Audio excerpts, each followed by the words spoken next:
Okay, so this is the actual analysis of the poem Disabled, similar to what we did in class. I might extemporize a little bit and do a few different things. The very first thing that we identified, and which is the most identifiable feature of many poems, is the rhyme scheme. And we looked at the fact that, yes, there's a rhyme scheme, but you couldn't say it's a regular rhyme scheme because it's not the same all the way through the poem, partly because the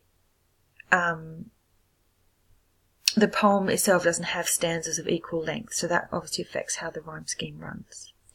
However, so I started here, I identified an A, so the first rhyme we used the first letter A, dark and park.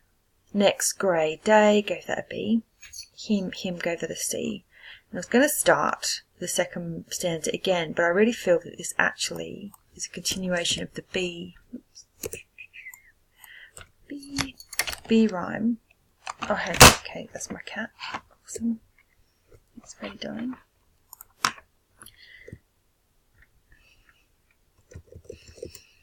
That's my cat. But then we start again here. So trees. I might give that let's just continue with the alphabet. D, trees, knees. Give that a D and a grey. There we go. And disease. I'll give that a D as well. Dim. Not sure what colour I've used yet. Give it a. Let's go red. Call that E. Dim. Slim.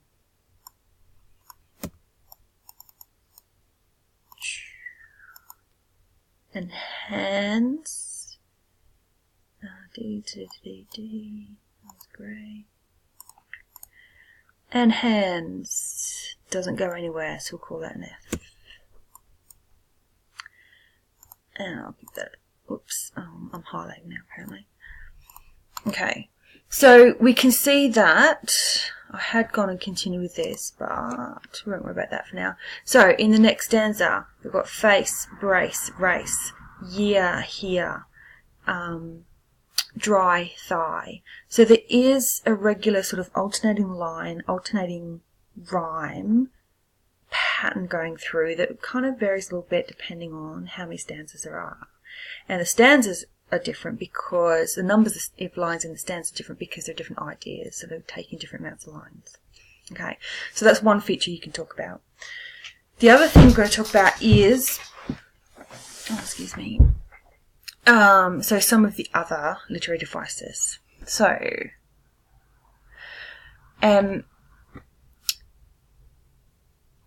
so the allusion for his ghastly suit of grey, I guess I should start highlighting things I'm going to underline.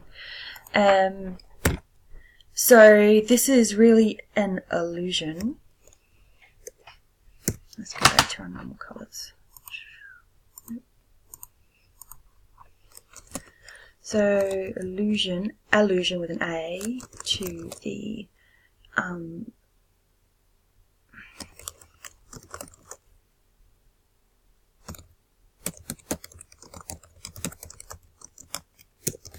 so they were still in the army, so even when they were recovering from their injuries, they were still in the army and they were still given a particular suit to wear, so they were kind of identifiable as a recovering or recuperating serviceman.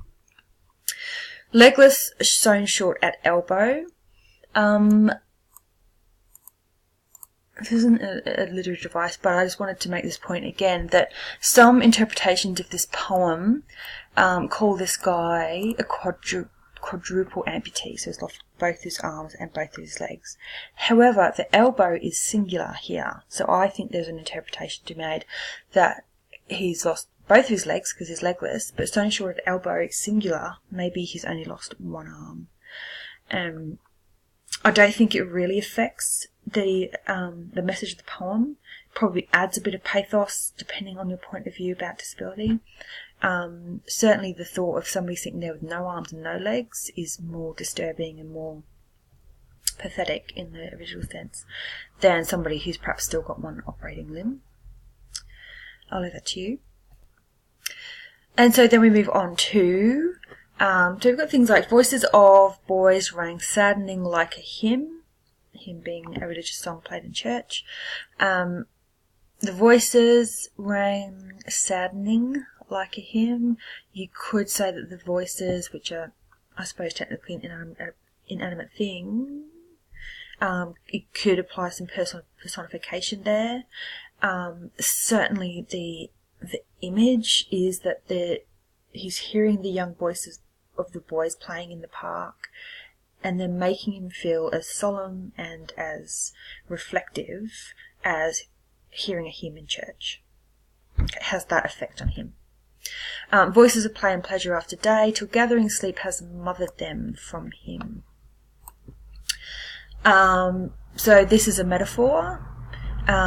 He's obviously referring to the fact that the boys were playing until their mothers collected them or they returned home to their mothers. So they have been mothered from him. He possibly feels an absence of his mother. He's possibly reflecting on the fact that when he was a boy, he'd run home to his mother when it got dark and it was time to go in. Let's give that a little underline and a little metaphor. What colour are we in? Metaphor. So about this time of night, okay, so he's waiting for dark. It's obviously getting cold because it's the sun's going down.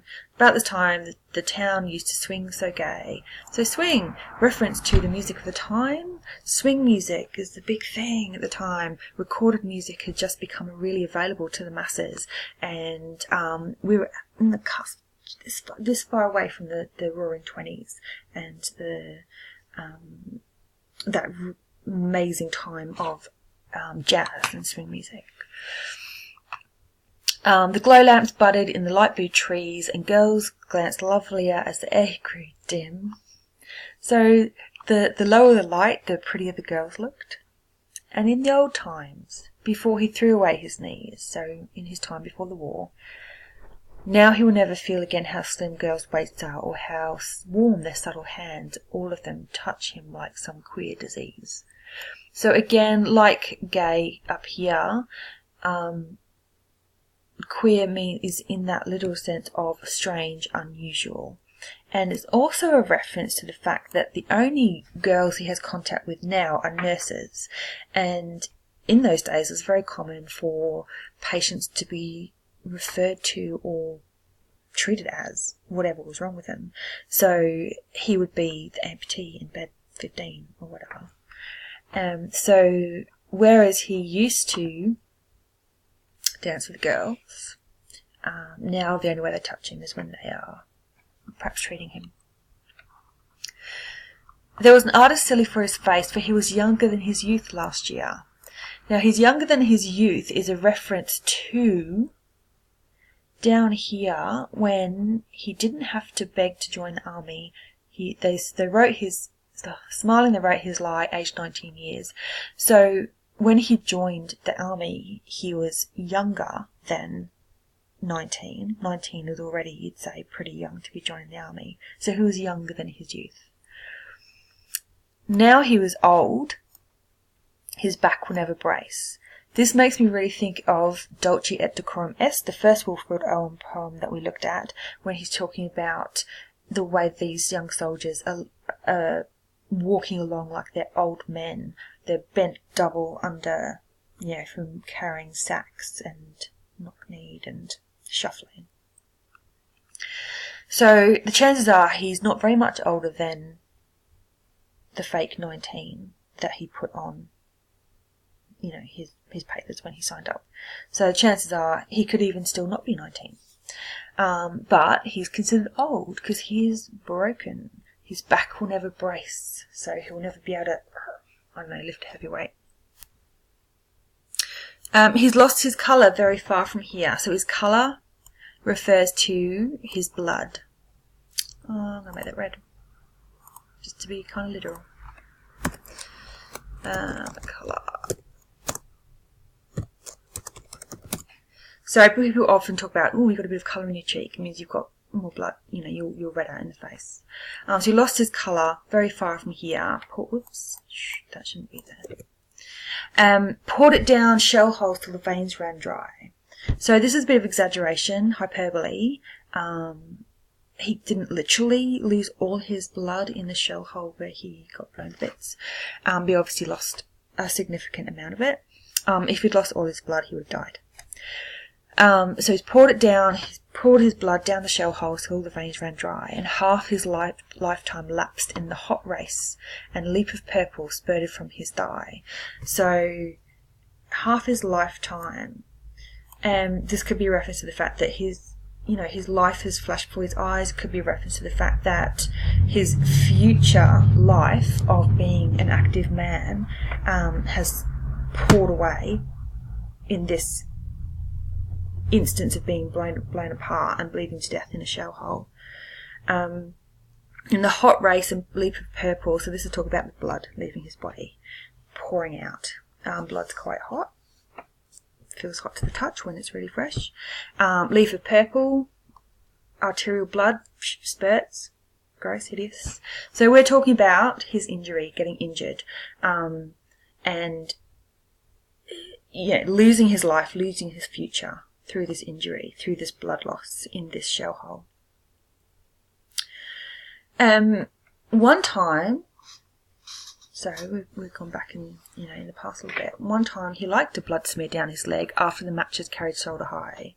So football matches. It was after football when he'd drunk a peg, it was after football when he'd drunk a peg that he thought he'd better join.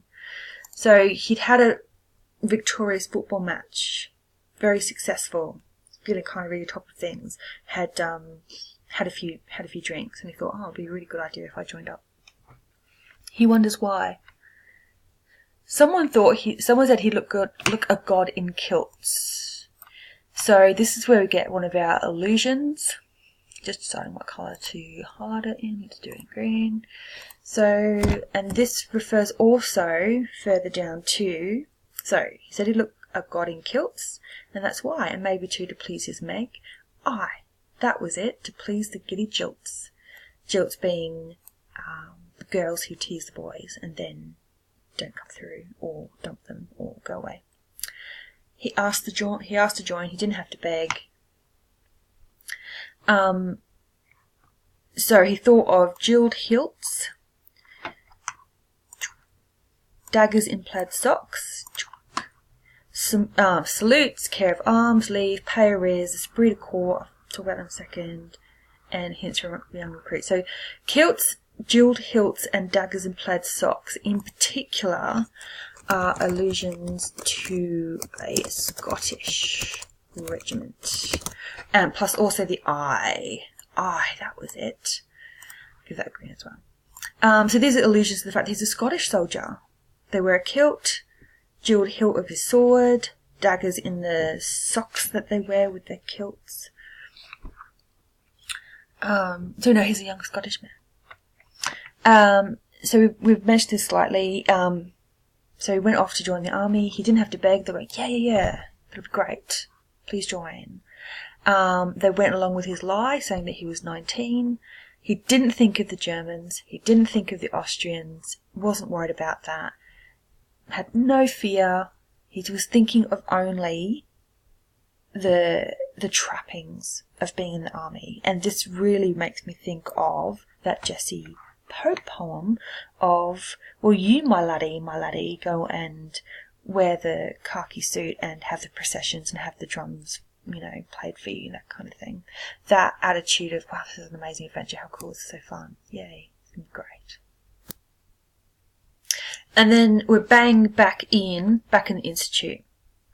So he's gone through this trip down memory lane from where he is, back in history, reasons why he joined the army, how he got injured, and now he's back again, noticing that women don't look at him, they look at the fit, strong young men, and now he just wants to go back to bed.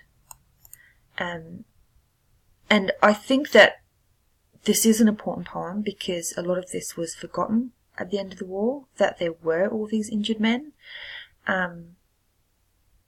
So I think that although it's a sad subject, it's still an important one.